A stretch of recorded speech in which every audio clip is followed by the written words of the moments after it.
Halo semuanya, di video kali ini kita akan bikin aplikasi live streaming di Flutter. Untuk fitur live streaming, kita akan gunakan dari penyedia layanan komunikasi Ziggo Cloud. Kalian bisa cek ke websitenya. Ziggo Cloud ini merupakan sebuah penyedia layanan komunikasi global yang menyediakan layanan SDK dan API untuk kebutuhan fitur voice call, video call, chat API, termasuk live streaming. Dan Ziggo Cloud juga menyediakan versi UI Kit-nya untuk kebutuhan fitur-fitur tersebut. Kalian bisa cek ke bagian developer, kemudian ada UI Kit. Scroll ke bawah, di sini ada UI Kit yang disediakan oleh Ziggo Cloud. Kalian juga bisa mendapatkan 10.000 menit secara gratis dengan mendaftarkan akun baru kalian. Kalau kalian misalkan sudah daftar, nah tinggal di-loginkan untuk create project-nya. Untuk step-stepnya, kalian bisa masuk ke Ziggo Cloud, kemudian ke developer dokumentasi, kemudian scroll ke bawah, di sini ada Explore UI Kit, dan pilih yang Live Streaming Kit. Kemudian sebelah kirinya, kalian pilih yang versi untuk environment Flutter Dart. Kita akan siapkan dulu project Flutter-nya. Kalian bikin project Flutter, di sini saya gunakan VS Code, dan untuk versi template-nya menggunakan empty application. Di sini saya sudah edit untuk bagian root-nya ada 2 root, jadi ada 2 halaman yang akan kita bikin, yaitu untuk kebutuhan login dan kebutuhan halaman live streaming-nya. Di sini saya gunakan versi Flutter yang terbaru, yaitu versi Flutter 3.29, yang mana Dart-nya 3.7. Kalian bisa cek ke bagian PubSpec YAML, di sini ada Environment SDK 3.7, yang artinya versi Dart-nya 3.7 yaitu menerapkan atau menggunakan Flutter versi 3.29. Ada yang harus kita konfigurasikan awalnya untuk di platform Android, karena kita akan fokus di bagian platform Android, tapi untuk platform iOS juga kita akan implementasikan step-step instalasinya, tapi tidak sampai ke testing. Untuk di bagian Android, buka dulu, kemudian di bagian app, ada build Gradle. Di sini yang sudah menggunakan .kts untuk versi Flutter baru. Scroll ke atas, di sini ada di bagian Compile SDK, saya sudah update, di sini diganti menggunakan versi API level 35. Kemudian NDK versinya juga sudah diupdate, dirubah. Kalian bisa merujuk ke web Flutter deluxe.page.dev ke bagian blog. Kemudian artikel yang sebelah sini AGP 88 yang harus kalian edit. Minimum SDK-nya di sini saya gunakan 23, untuk targetnya sama dengan compile yaitu 35. Untuk compile ataupun target SDK, kalian bisa bedakan tergantung di sini. Kalian bisa cek ke bagian apilevel.com. Untuk versi API level yang terbaru yang versi stabil ada di 35, dan kalau yang terbaru yang masih di beta ada di level 36 atau Android 16. Selanjutnya di bagian setting.gradle-nya. Untuk AGP-nya diupdate jadi 88. Untuk versi Kotlin-nya saya gunakan 2110. Kemudian cek ke bagian Gradle, Gradle wrapper.properties. Di sini default dari Flutter 3.29, otomatis di-generate project Flutter dengan di konfigurasi Android-nya menggunakan Gradle versi 8.10.2 all. Oke, persiapan awal di project Flutter sudah selesai. Kalian bisa kembali ke dokumentasi Ziggo Cloud-nya. Kalian bisa cek ke bagian Quick Start atau Basic Live. Nah, di sini kita mulai dari menambahkan package Ziggo UI Kit Pre-Built Live Streaming. Copy Project Flutter, buka terminalnya.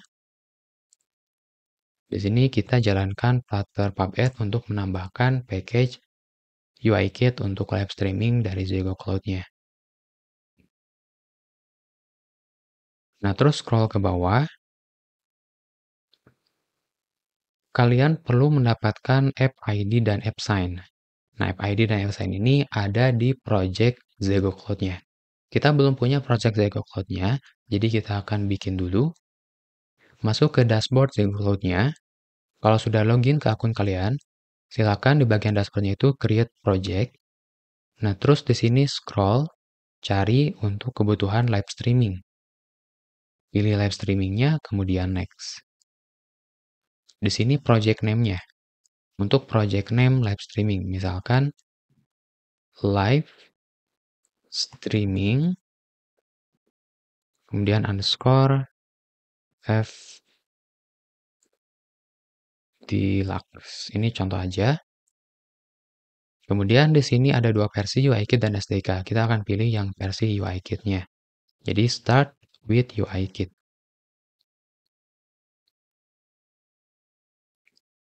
Tunggu sampai project Zego Cloud-nya selesai.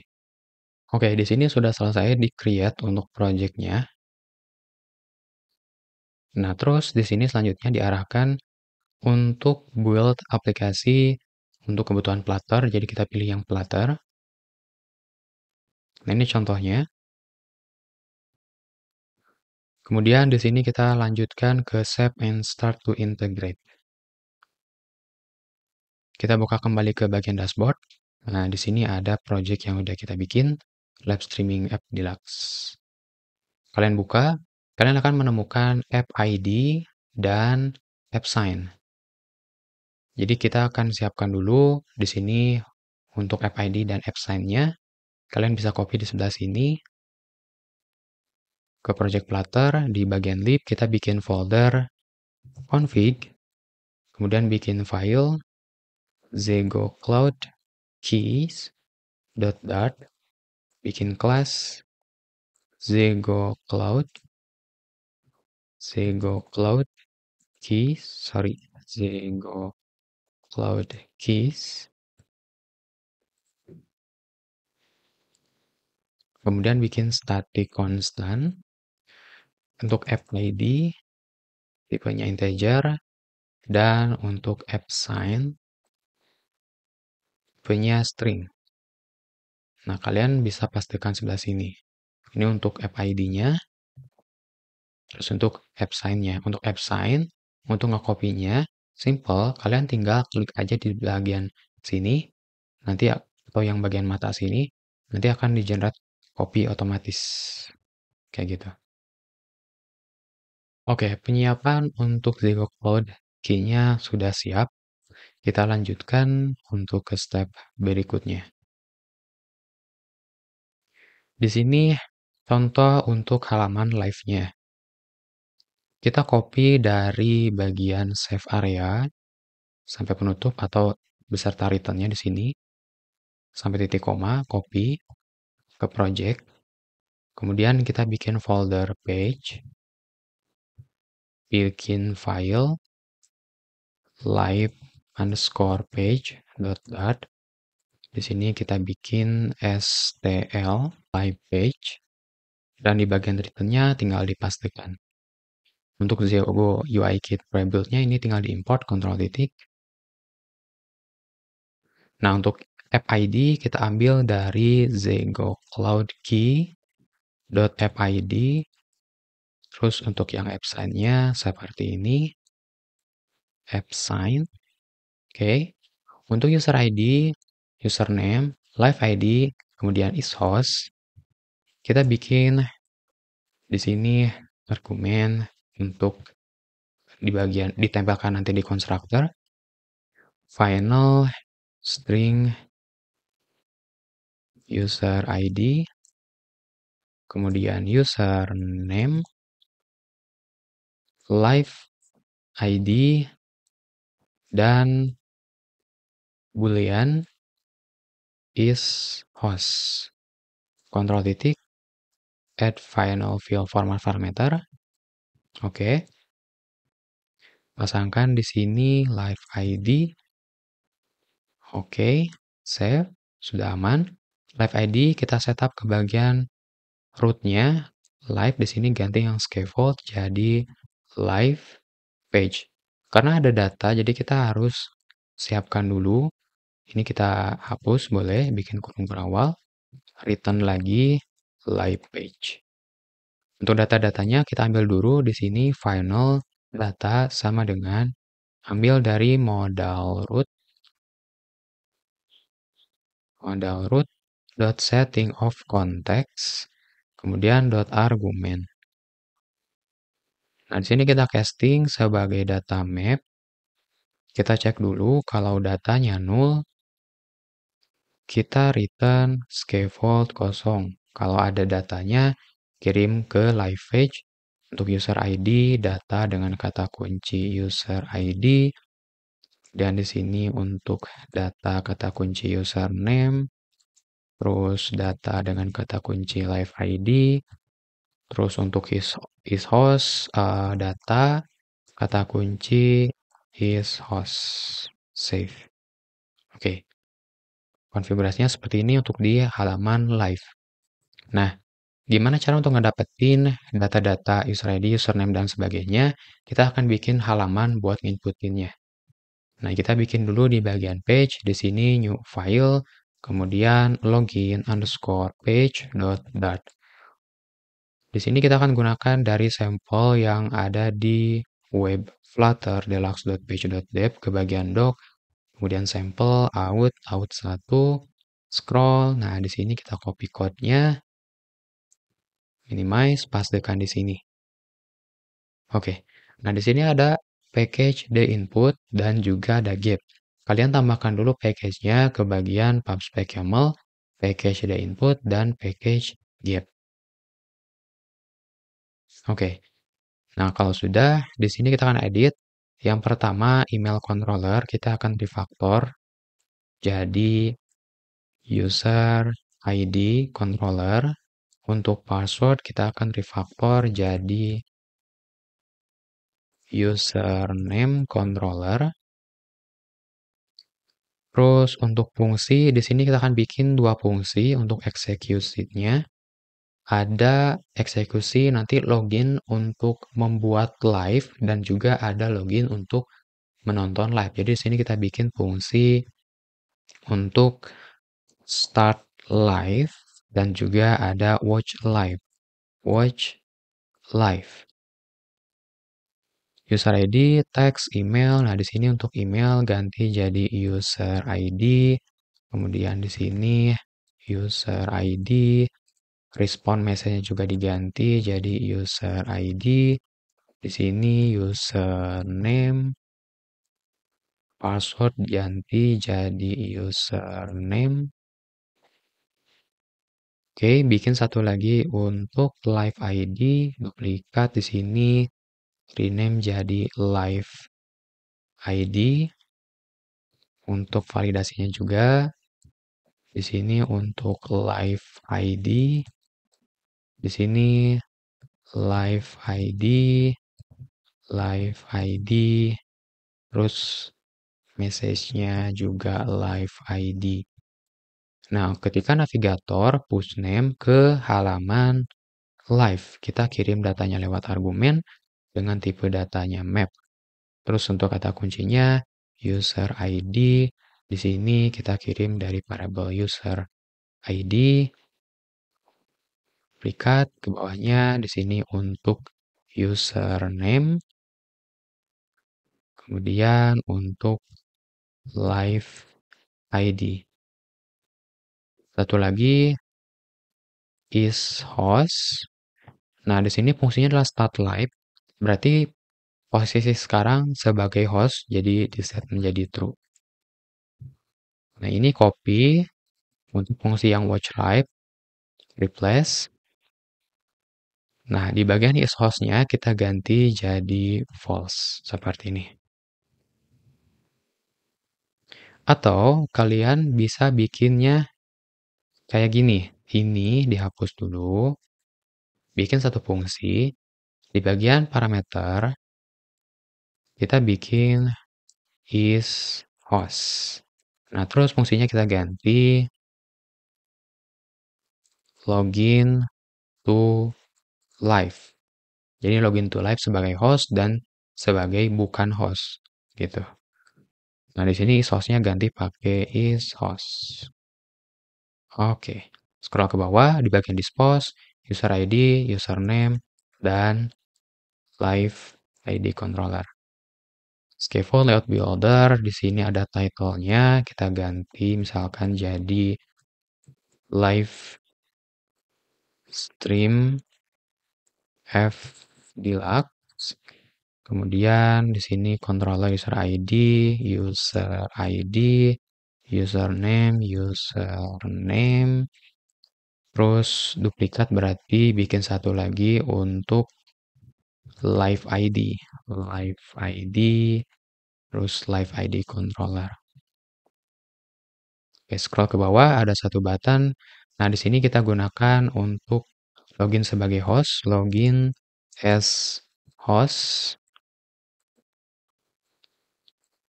Dan di sini kita masuk login to live. Kirim parameternya di sini sebagai true karena sebagai host ya. Oke, terus button ini kita duplikat di sini sebagai bukan host atau sebagai audience. Login as audience. Login to live, kemudian false.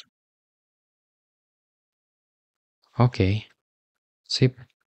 Sekarang kita tempelkan halaman login ke rootnya. Sebelah sini jadi login page. Sebelum ke tes, ada yang harus dikonfigurasikan dulu untuk implementasi live page-nya. Config your project di bagian Android dulu. Ke bagian app build Gradle. Scroll di sini nih kalau untuk implementasi benar-benar natif ngebukunya langsung di Android Studio, nanti tinggal dicek aja untuk versi Kotlin. Kita udah update nilai Kotlinnya ke versi terbaru, jadi ini tinggal di skip aja. Untuk minimum SDK-nya kita udah set juga, jadi tinggal di skip. Terus scroll di sini untuk KML SDK sudah kita set, jadi skip aja. Lanjut ke bagian di sini build Gradle, next ke modify permission. Di sini permissionnya kita belum setup, jadi kita copy semua. Tempelnya di bagian manifest seperti ini. Buka manifest di bagian Android App SRC main. Sebelah sini. Kalian nggak rapikan kayak gini nggak masalah. Kalau mau dirapikan juga, ya silahkan, bebas. Save. Selanjutnya, di sini prevent code obfuscation. Jadi untuk mencegah kode obfuscation-nya, kita bikin di sini file namanya ProGuard Rule. Ini kita copy untuk bikinnya di Android folder app. Contohnya scroll ke bawah seperti ini. Jadi di folder app Android bikin file namanya ProGuardRule.pro. Isinya ini. Copy, paste. Nah, ini isinya. Kemudian, untuk ProGuard file ini, kita terapkan di bagian build Gradle. Nah, code-nya seperti ini. Copy dulu. Tempelannya di sini ya. Di build Gradle app. Nah, di sini di dalam release, build type release. Ke build Gradle. Build type release. Di dalamnya sebelah sini. Paste. Nah, ini untuk yang versi sintak untuk di Gradle yang sebelumnya yang bukan KTS. Karena di sini sudah KTS, jadi untuk sintaknya berbeda. Untuk yang versi KTS, di sini kita akan edit. Yang ini kita bungkus menggunakan kurung. Nah, seperti itu. Kemudian dempetkan. Untuk yang ProGuard text-nya di sini kutipnya ganti jadi double quotes seperti ini. Terus untuk yang bagian ProGuard role pro-nya juga di sini diganti pakai double quotes seperti ini. Ini untuk sintak di bagian .kts. Kalau .gradle saja mirip seperti yang ada di sebelah sini sintaknya gitu. Oke, seperti itu konfigurasi di Android. Lanjut ke konfigurasi iOS. Nah, terus di sini akses ke port file. Sebetulnya untuk akses port file itu kalian bisa aksesnya dengan menggunakan Xcode ya. Jadi hanya bisa diakses di macOS. Tapi kalau untuk generate-nya saja, kalau di Windows bisa aja, tapi kalian harus install Ruby, dan Cocoa Pods. Baru bisa generate profile-nya. Di sini saya udah install Ruby dan Cocoa Pods, jadi bisa generate. Kita buka ke VS Code, kemudian ke bagian terminal, kita masuk ke folder iOS, cd iOS, enter, kemudian kita generate pod init.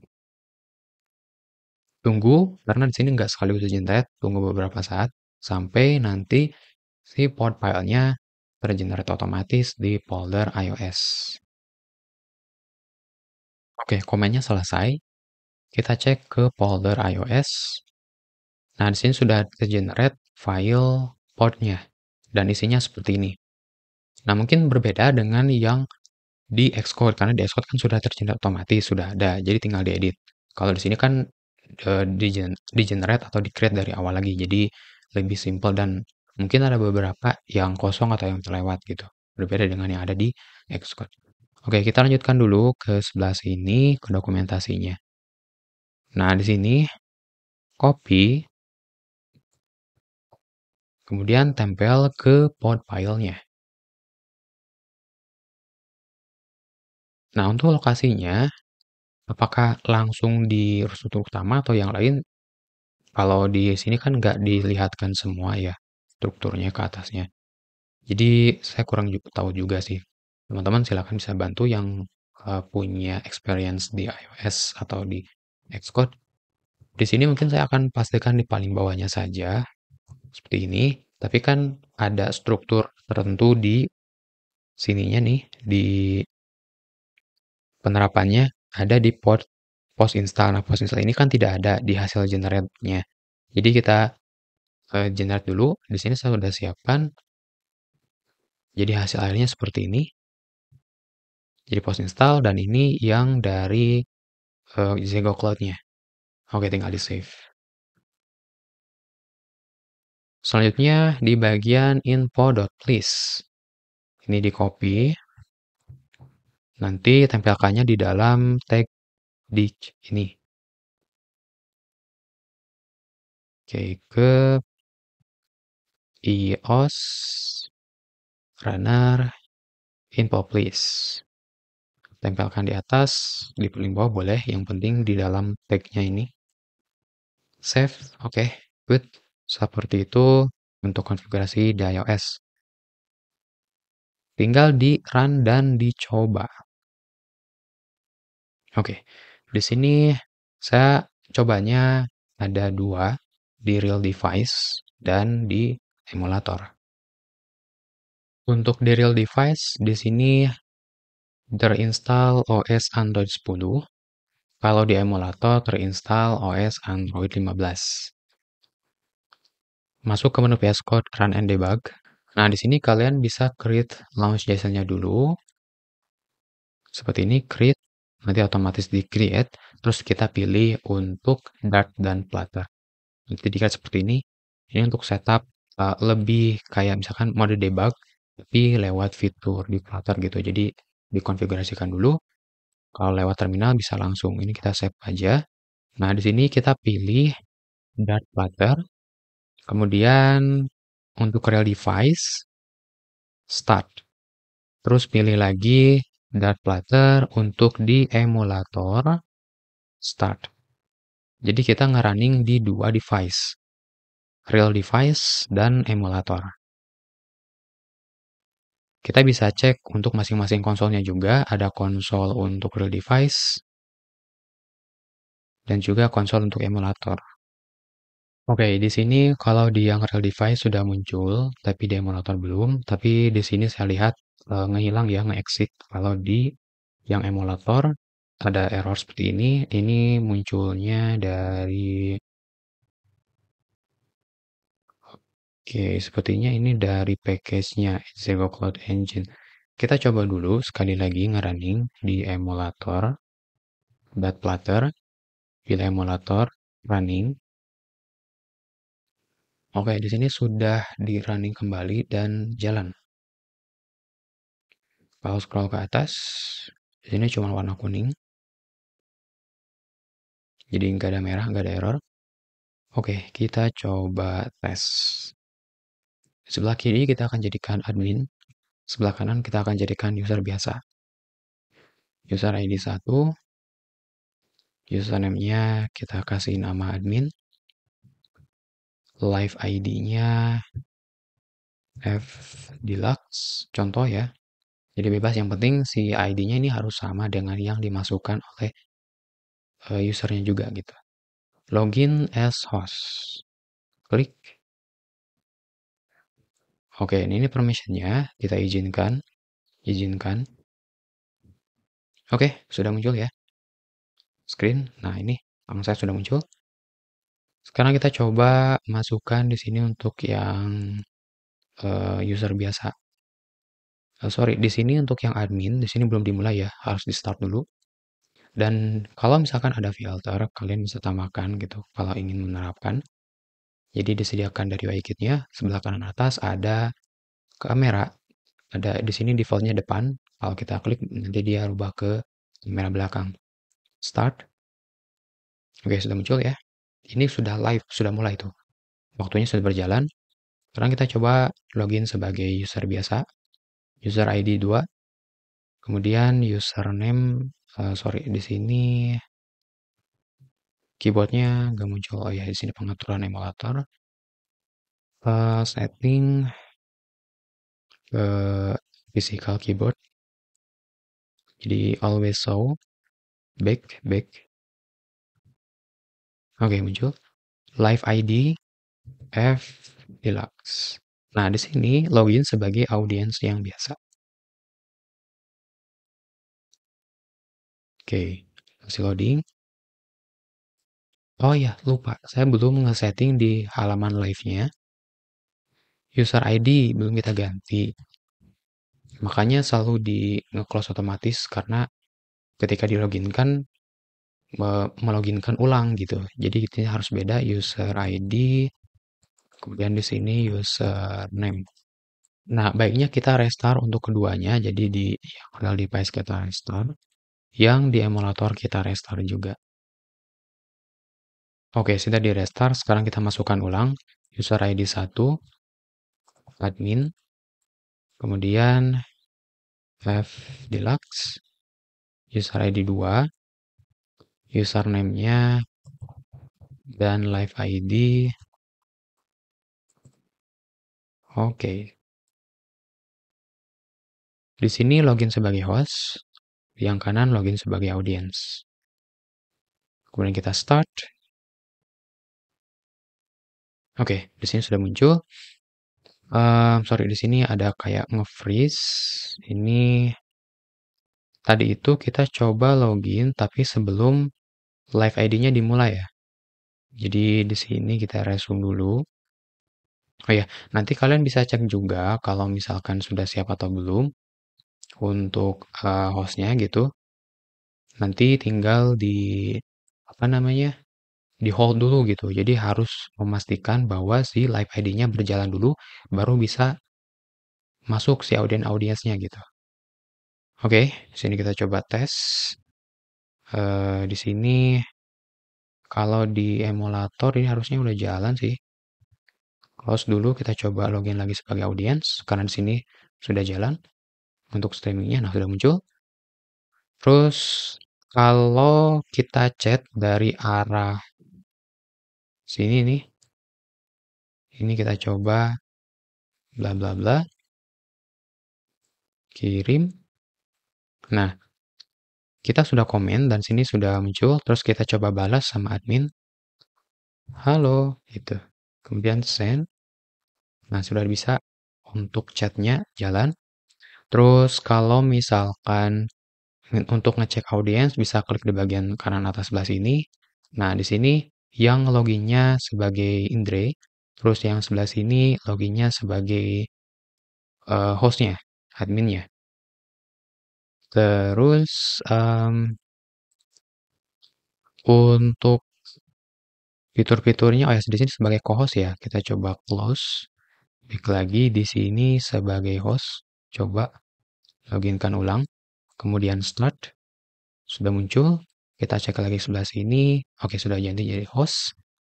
Aman. Nah, sini Untuk host itu dia bisa edit lagi untuk filter-filter, terus di sini untuk menggunakan audio, terus ada fitur untuk membalikan kamera, di sini saya coba balikan kameranya. Nah, seperti ini sudah jalan. Balikan lagi kameranya. Good. Di sini untuk menonaktifkan video atau kamera, terus di sini kalau nge-mute dan unmute.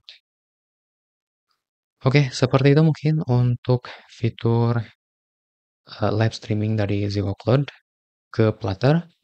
Sampai ketemu di next video.